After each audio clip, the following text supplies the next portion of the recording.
Alright, so I originally had a much longer YouTube video to cover all of my thoughts on this subject, but unfortunately Sony felt like I had too much of their own content in the video, even though literally all of the clips that I put in that video were already on YouTube. That video was over an hour long and got over 600 views and quite a few comments. So let me just start off by saying thank you to everyone who actually tuned in to watch that video, and I especially appreciate everyone who stuck around until the end of it. It's probably never gonna see the light of day on YouTube ever again. However, for anyone who may still be interested in what I had to say in the video essay, I have a link to my thoughts in actual essay form in the link below. This video is going to be much shorter, much less in-depth, so I'm going to try to be as concise and straight to the point of everything that I want to say as possible. So let's not waste any time and get right into it. The first thing that I want to tackle is the court of public opinion. Matt Murdock showing up was the major first highlight among several other highlights in this movie, and he's the one who brings the court of public opinion to Peter's attention. No Way Home picked up right where Far From Home left off, and the thing about Spider-Man's secret identity is that it wasn't just that got exposed. Like, it wasn't just that Mysterio revealed to the world that Peter Parker is Spider-Man, it's also that he doubly and simultaneously also framed Spider-Man for murder. Now with that being said, here's the problem that I have with how the court of public opinion is delineated in No Way Home. After Matt Murdock helps Peter be found not guilty of murder, there are still people out there who believe Mysterio's lies instead. The movie makes that very clear. But the part that's unclear to me is how and why the court of public opinion is so divided. This movie takes place in Phase 4 of the MCU. Spider-Man has operated not just as a superhero, but also as an Avenger for many years in this universe by the time we get to the events of No Way Home.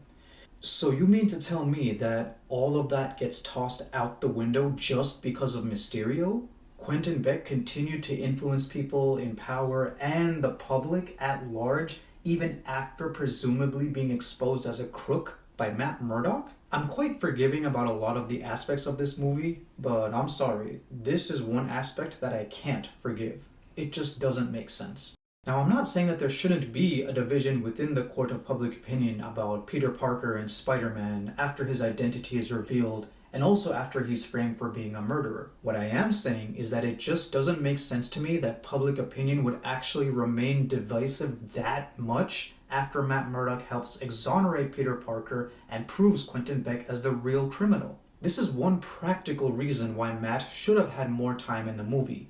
Then we could have seen how he dismantled the doctored footage that Mysterio put out there to the world, and also dug into Quentin Beck's past as a disgraced employee of Stark Industries, the tech company whose CEO is dead and gone and seen as the savior of the planet Earth and entire universe. Flash Thompson's part of this movie is pretty much just a physical representation of everything wrong with the logic the movie tries to portray about the court of public opinion.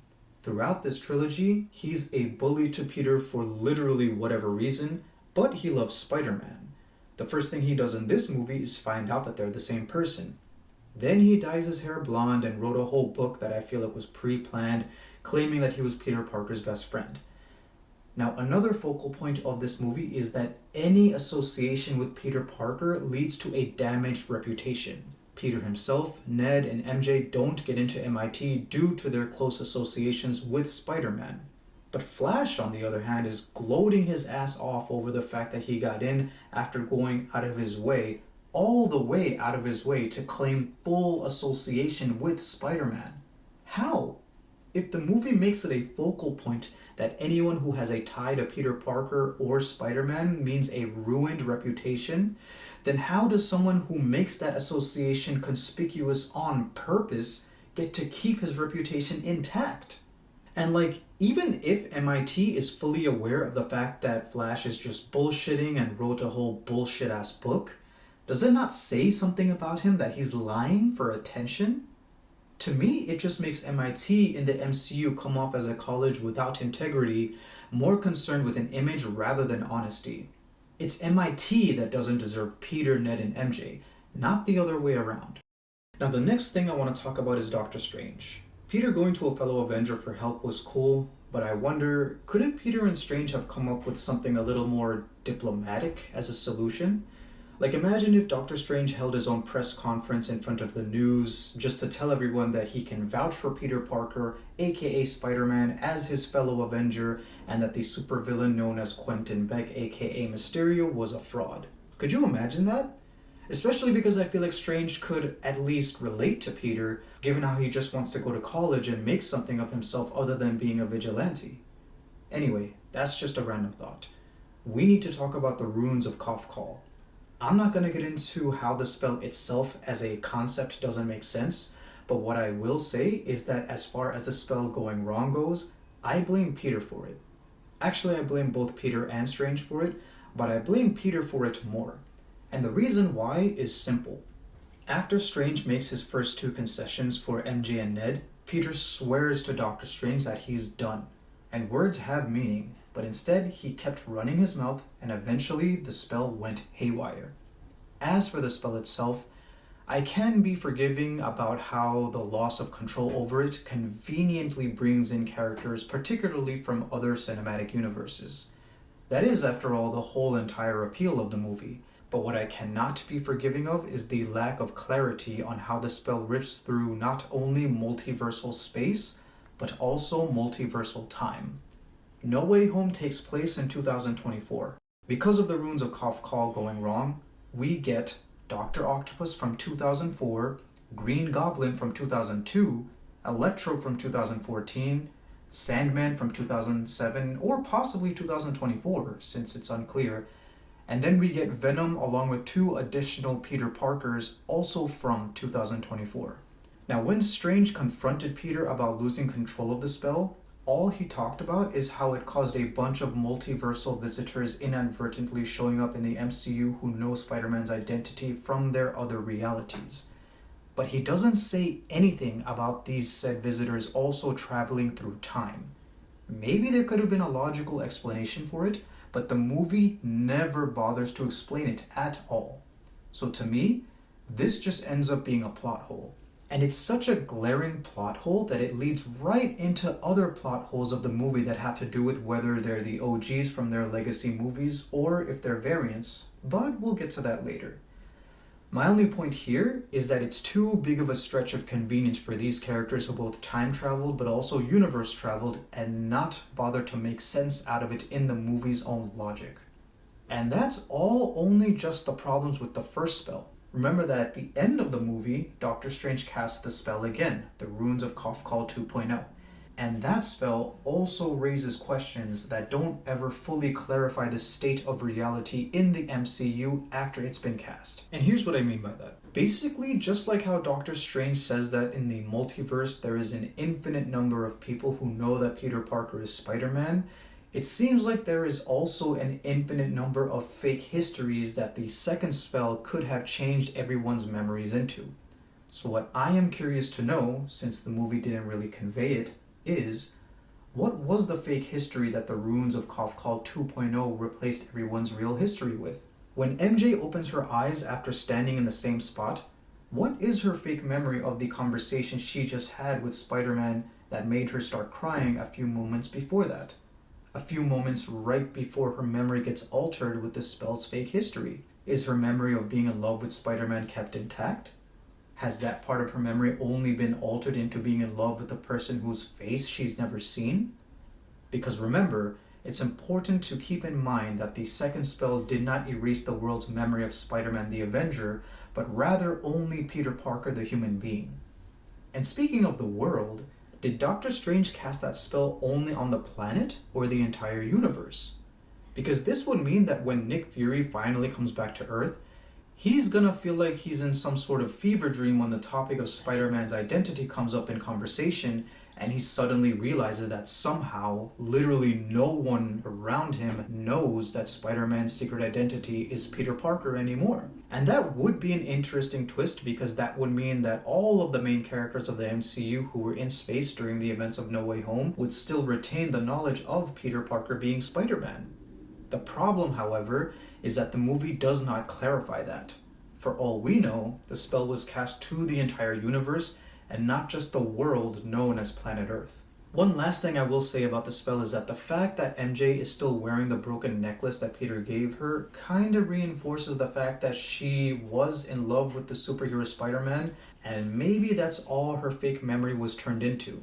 And since she's still wearing it, maybe the spell will eventually get broken for her as an individual. Okay, next up is our 3 Spider-Men getting together to work on a cure for these villains. And this might have been the most disappointing part of the plot for me.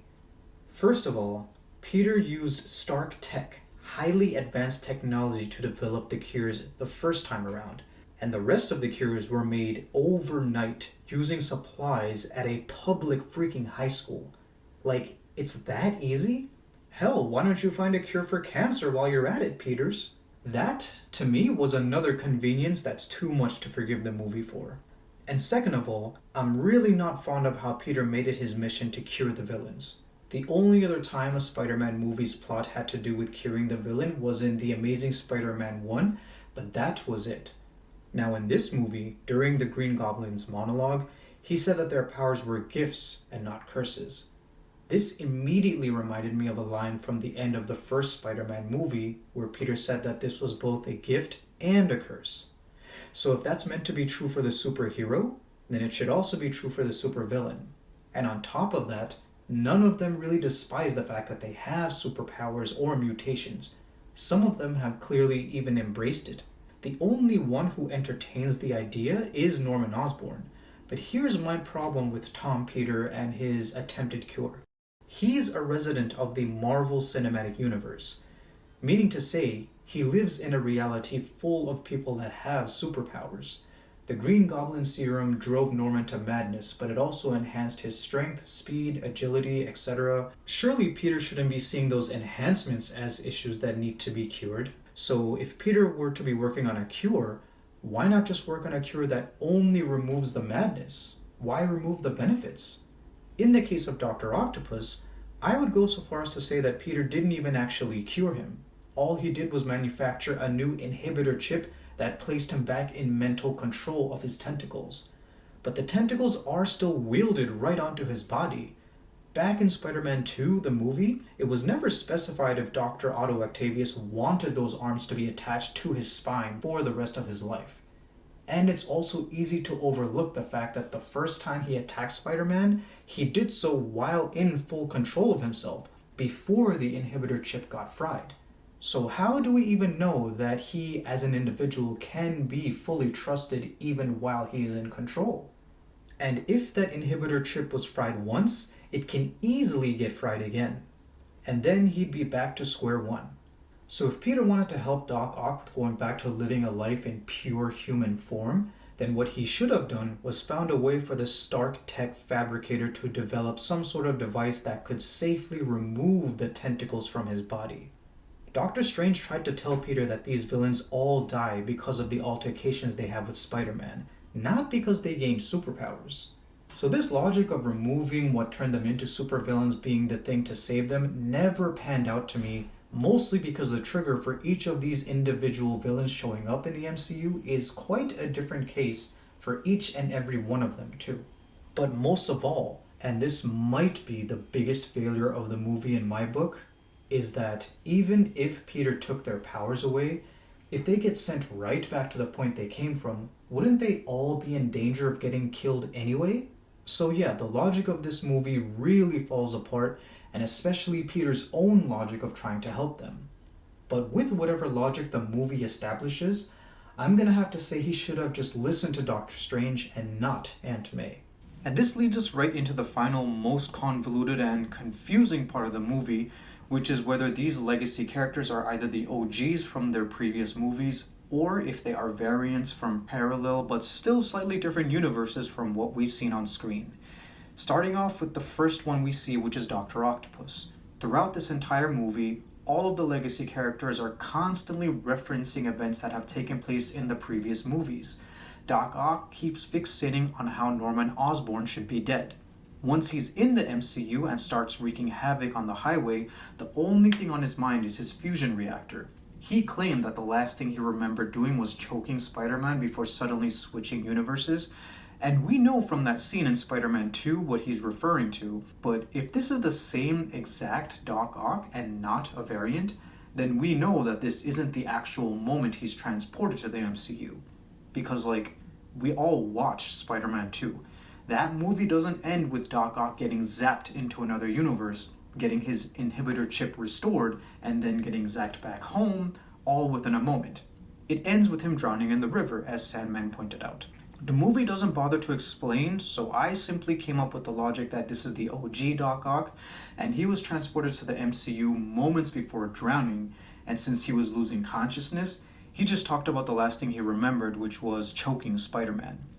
And at the end of the movie, instead of getting sent back to 2004, he gets sent back 20 years into the future in the same year as Toby Peter. They go home together. Back on time for Toby Peter, but back to the future for Otto. After the movie came out, a lot of commentators were puzzled with Norman Osborn and at what point from the first Spider-Man movie he showed up in the MCU with his glider, and ruled out his final scene because of it. But so much about No Way Home already doesn't make sense that this scene being the moment he got zapped back and forth between universes is the only thing that makes sense to me. Because if this is the OG Norman Osborn, if he got zapped in and out of his own universe before this, then why would he still have superpowers? Why would he still be crazy? Why wouldn't he have any memories or recollection of traveling through multiversal space and time? That's why I say this moment of singularity when Spider-Man does his backflip is exactly the moment Green Goblin goes to and from space and time, saying his now iconic "oh," but then he dies so he doesn't have the chance to talk at all about what just happened to him. And since Eddie Brock from the Venom movies is also in No Way Home, we know from the final scene in Let There Be Carnage what it looks like from the Traveler's perspective to switch universes. And at the end of No Way Home, we see the onlooker's perspective from the bartender, witnessing him getting zapped right back. Sandman, all in all, seems to be the same Flint Marko as we saw in Spider-Man 3, but the elephant in the room from where I'm sitting is why he is stuck in sand form. There was an iconic scene in Spider-Man 3 of him mastering the technique of shapeshifting from sand to human form, so if this is the OG, why is he now suddenly stuck that way? Furthermore, in his own history, by the time his altercations with Spider-Man are over, he is in no danger of dying. He and his Spider-Man made peace. If he's a variant, then the only question that gets answered is why he is stuck in sand form. Maybe the variant just had a more severe symptom in his mutation. Next is the Lizard, who is the most confusing out of all the legacy characters. The last time we see Dr. Kirk Connors in The Amazing Spider-Man, he's in jail. And he says Peter Parker should be left alone, which implies he has started turning a new leaf and came to grips with his wrongdoing. Now, how exactly is he back in lizard form again in No Way Home? It's not just about whether he's a variant that's confusing, it's also his motivation. Green Goblin just wants to cause chaos. Electro wants to stay in the MCU with his new upgraded electrical powers. Sandman just wants to go home so he can see his daughter. But what about the Lizard? What the hell is even his motivation in this movie? He asked Max Dillon whether he dies in the future, and this character being in the MCU is just another plot hole. Electro never knew what Spider-Man's secret identity was, so how the hell was he even subject to the spell going wrong? The movie pretty much confirms this as a plot hole at the end of the movie when Andrew Peter shows his face to Electro for the first time ever. And speaking of Andrew Peter, even the two legacy Spider-Man statuses as either OGs or variants is unclear. A little less so with Andrew Peter though. Most of the things he says in his dialogue seems consistent with the events of his two Amazing Spider-Man movies, but the one thing that threw me off is how he was so nonchalant about curing the Lizard again. Because if this is OG Andrew Peter, why is he not questioning how Dr. Kirk Connors is back in lizard form again? Now as for Toby Peter on the other hand, I was certain at first when he appeared that this is the same good old Toby Peter that we know from the Spider-Man trilogy, but there are several things he said that cast doubt on that being the case. The first was that he said he was thinking about making a cure for Norman Osborn for a long time. Now, if this is the OG, then that doesn't make any sense. Norman Osborn died 20 years ago by the time he's saying that, and never during his own movies did he ever ponder whether Green Goblin could have been saved. When talking about Norman's son Harry Osborn, Toby Peter said that Harry died in his own arms after trying to kill him. Now, while Harry did try to kill Toby Peter, he died saving Toby Peter's life. He sacrificed himself. But Toby Peter makes it sound like Harry died trying to kill him. So either Toby Peter is a variant and his history with Harry Osborn is different from what we saw in Spider-Man 3, or this Toby Peter is the OG and he became just such a morbid person that the first and only thing he'll mention about his dead best friend is that he tried to kill him. During the final battle, Toby Peter also said he never worked as a team, and that's also not entirely true since he and Harry teamed up to fight against Sandman and Venom together. Now, I'm pretty sure that all these characters are supposed to be the OGs because, again, that's the whole appeal of the movie. Otherwise, the usage of nostalgia the movie employs is more like a trick instead of being genuine nostalgia. They want to have their cake and eat it too. The easiest way to break it down is comparing it to Deadpool and Wolverine, which came out 3 years later. And in that movie, it's made crystal clear that the Wolverine we have there is a variant. It's just that up until now, we haven't had a movie like Deadpool and Wolverine to compare Spider-Man No Way Home to. Even trying to explain it sounds convoluted since the movie itself is so convoluted if you try to think deeply about it. And that's really just the thing, isn't it? If you've made it this far, you're either agreeing with me or you're thinking that I'm horribly wrong and thinking way too deeply about the movie when I should instead just enjoy it and not think about it too much. My counter argument there is that this isn't the type of movie that wants you to keep your brain off and only enjoy for the spectacle. The dialogue throughout the movie constantly provokes the audience's thoughts and wants the audience to think deeply about the story being told. Now, do not get me wrong. I love Spider-Man No Way Home. I've been saying forever that this movie will always hold a special place in my heart for being the first movie date between my girlfriend, who is now my wife. But the movie's got a lot of issues. As someone who loves the movie, I can't be that generous to everything that's wrong with it. But I still enjoy watching it. I've seen it many times before, and I likely will many times into the future. In terms of execution, this was the endgame of Spider-Man movies, feeding off of the nostalgia of people like me who grew up watching Spider-Man movies, and the movie succeeded 100% at pulling that off. But that's all that the movie has going for it. As for Sony, I've only got one thing to say to you right now. Okay, fuck you. How's that? Fuck you. Fuck you. Okay, fuck you. How's that? Fuck you. Fuck you. Okay, fuck you. How's that? Fuck you. Fuck you.